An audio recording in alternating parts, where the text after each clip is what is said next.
All right, so here we are for the second part of this community ecology section. And so in lesson 2, it talks about the terrestrial biomes. First off, we're going to go through page 62. And after that, it talks about the different specific biomes.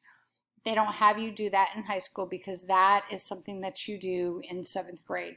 It is a 7th grade standard to know all of those biomes, so we don't touch them anymore. So we're going to talk specifically about the effects of latitude and climate, about climate, weather, and then the forces that cause the changes in our temperatures or in our weather period. And so the first thing that we need to understand is that the two main discussion points are climate and weather. So climate is like if you were taking a movie. It's a long snapshot. It takes minutes and minutes and minutes, right? And it's scrolling through. It's a 2-hour movie. Whereas weather is those individual clips that they take to show like the trailers of the movie, right? It's just the individual specific shots that they want to show you. And so weather is something short and sweet. It is the weather today.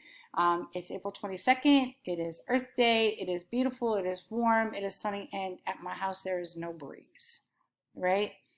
And so the climate is that typically in Florida, at least down this far, there's no snow. We have a hurricane season. We have a rainy season, which is getting ready to start. And then there's a rainy season in the fall. We have mild winters and very hot summers, right? And humid. So that's our climate. But the weather is what it is at that individual snapshot moment, all right? And that is the two main things that you need to know about weather and climate. Weather's short, climate's long. And so one of the things that they ask you to often do is compare and contrast, or what is the difference, and explain what is the difference. And so both of those are discussed on page 50 or on 60 and 61. One of the things to take into consideration is so the Earth, like, right, it's, if you don't remember, it's on a 23-degree tilt, okay? And so it's not straight up and down. It's on a tilt. So our North Pole is actually like up in here, and our South Pole is down over here, right? And those actually change. It's the magnetic core within the Earth. And so sometimes the magnetic core is going this way, and then sometimes the pole is actually going in the other opposite direction. We're not getting into that. But understand that because the Earth is on that 23-degree tilt, that the sun gets the warmer rays at one point in time, and then the warmer rays. That's why we have our seasons, right? And so most of those things around the equator stay pretty constant because it's actually only like a 10-degree difference, right? Or a 23-degree difference, I should say, between where the equator is and where the sun hits, right? And so because it's on a tilt, when the sun rays are stronger here, they're closer to the Earth. But when it goes around, right, and we hit our winter times, it's actually further away from the direct hit of the sun. And so you definitely need to remember that 23-degree tilt, and you definitely need to remember that that's what is responsible for our seasons and why we have those. Okay, so we're going to move on to page 62, which is where we have to end this section. So you guys have two very short and sweet videos. So one of the things that you guys discussed, hopefully in depth when you were in middle school, was that the currents, the way the winds go. So sometimes, and they're actually, this is very specific in the directions that they go, right? So at about the 60-degree mark, they're actually going this way. And then between 30 and 60, they're going in a west-northwest or south to north rotation. And then 30 to 0 degrees is going to be destruction, and then back and then back.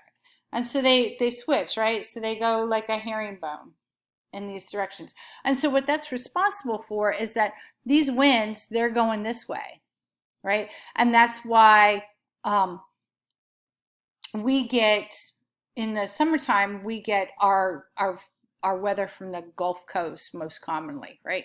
And then every once in a while, these fronts come from the north and go to the south or southwest, okay? And so those are responsible. And then on top of that, if we go over here, we look at the Earth's currents. And so you look at the direction of the wind, right? And so here the wind's going this way, and look which direction the water's going, right? The water currents are going. And then here between 0 and 30, the winds are going from the north to the southwest. And boom, look which direction the water's currents are going. And so they play a big, huge part in how things go. And then you can also see, if you look at it very closely and pay attention, you can see that what's happening over here is going to truly affect us over here, right? Or over here is going to affect us over here. It is why dirt and sand from Africa will go actually around and hit here. Why when volcanoes erupt, you get the ashes thousands of miles away, is because they get caught up in that, because they're high up in the atmosphere when they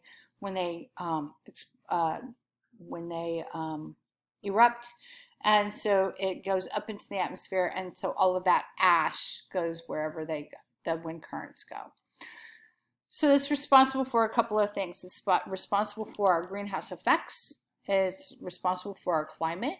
It's responsible for our individual weather. And so what happens is these, our greenhouse effects, are going to be really affected by the way that the winds go, right?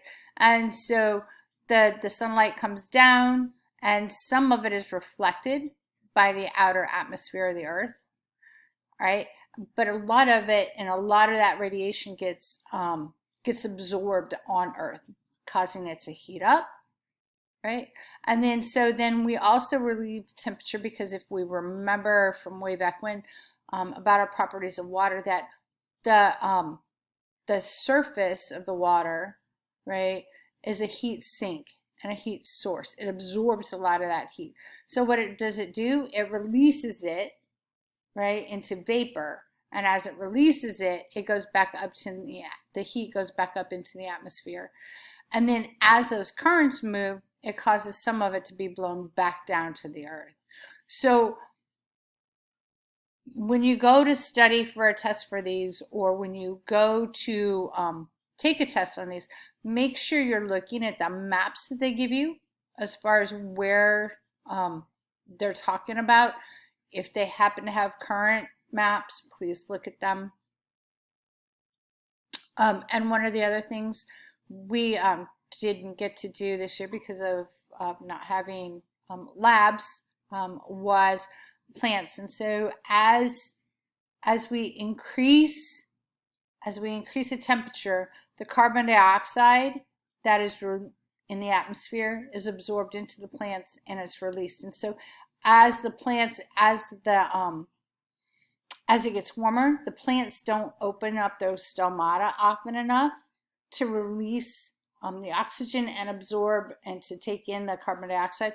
So as temperature increases, so does our carbon dioxide in the atmosphere, because it's not being absorbed or